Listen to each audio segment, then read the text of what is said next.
Do you have free will?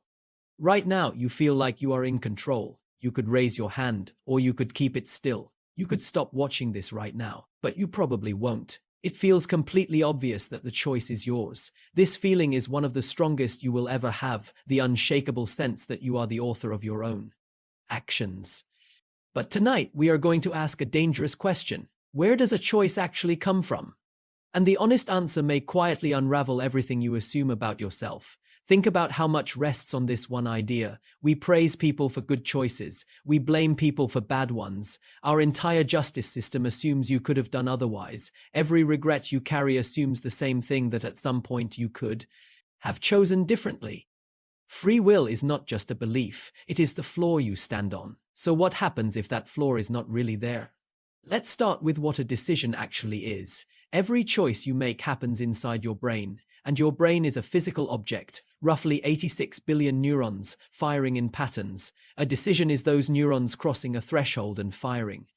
There is no magic in there, no ghostly hand pulling the levers, just physical cells obeying physical laws, and physical laws follow one simple rule. Every effect has a cause that came before it.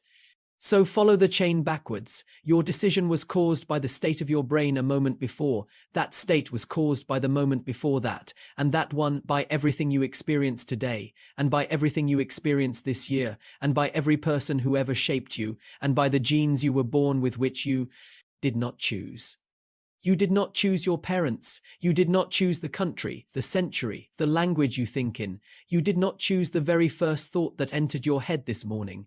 Every cause that made you, you inherited. So here is the unsettling thought. If your choice was caused by prior states, and you chose none of those states, in what sense was the choice ever truly free? For a long time, this was only philosophy. Then, in the 1980s, a scientist put it to the test. His name was Benjamin Libet. He asked people to do one simple thing: move their hand whenever they felt like it, and to note the exact moment they consciously decided to move. Meanwhile, he measured the electrical activity in their brain. And he found something that should not have been possible. The brain began preparing to move before the person was aware of choosing. This early signal is called the readiness potential. The brain lit up first. The feeling of deciding came second. By the time you feel you are choosing, the process has already begun.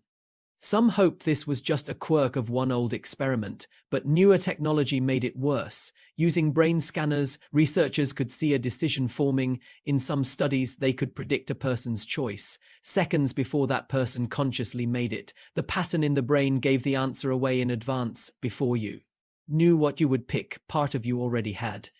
So why does it feel so much like you are in charge? Because your brain has a storyteller inside it, a part whose job is to explain what you just did, and it is very, very good at its job. The action begins first, driven by processes you cannot see. Then the storyteller says, "I did that, I chose it," and you believe it completely. The feeling of authorship may be added after the choice is already made, not the cause of your action, but a caption written underneath it. Now, maybe you are thinking of a way out. What about randomness? What about quantum uncertainty? Deep down, the universe is not perfectly predictable, so couldn't that randomness make room for free will? Here is the problem. Randomness is not control. A choice made by a coin flip is not more free, just more random. If your actions were dictated by random noise, they still would not be yours. Free will needs something between iron determinism and pure chance, and that space is surprisingly hard to find. For centuries, thinkers split into two camps. On one side, the hard determinists. They say free will is an illusion. The chain of cause is unbroken. On the other side, those who insist the will is truly free, that somewhere in you, a genuine choice breaks the chain. Both sides are brilliant, both sides have held for centuries, and neither has been able to defeat the other. But there is a third answer, and it is subtle. What if we have been defining free will wrong all along? What if freedom does not mean escaping cause and effect? What if it simply means acting from your own desires? Without someone forcing your hand, a prisoner in chains is not free, but a person following their own deepest wishes is free enough. This view is called compatibilism. It says a cause choice can still be a free choice, as long as the cause runs through you. And this connects to something we discovered before. You are not a tiny pilot sitting inside your brain. You are not separate from your genes, your memories, your wiring. You are those things. So when a choice rises out of all of that, it is not being imposed on you from outside. It is you expressing exactly what you are. The causes did not overrule you. The causes are you. You might ask, does any of this actually change how I live? It turns out belief in free will has real effects. In studies, when people were told free will was fake, they became slightly more likely to cheat and slightly less kind to others. The story we tell ourselves about choice shapes how we act, so even the belief in free will carries a strange power. So let's put the pieces together. Maybe you are not an uncaused author, floating above the world. Maybe you are something stranger and more real.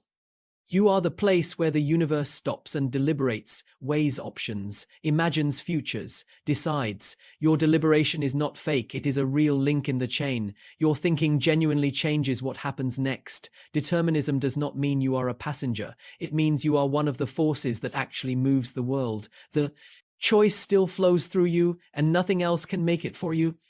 And there is an unexpected gift hidden in all of this. If people are shaped by causes they never chose, then everyone is doing what their causes made them do. The cruel person was shaped by forces you cannot see. So were the kind one and the broken one and you. This does not erase responsibility, but it can soften hatred into understanding. Everyone is running the only program their life could have written. So do you have free will? Maybe not in the way you always imagined, not an uncaused spark breaking every law of nature, but you are the universe, folded into a shape that can choose, the one place where all those causes come together and decide, and in the only sense that has ever mattered, the choice is yours, because there is no one else standing where you stand. Whatever you are, the deciding still runs through you. So you still have to choose, and knowing all of this, choose well.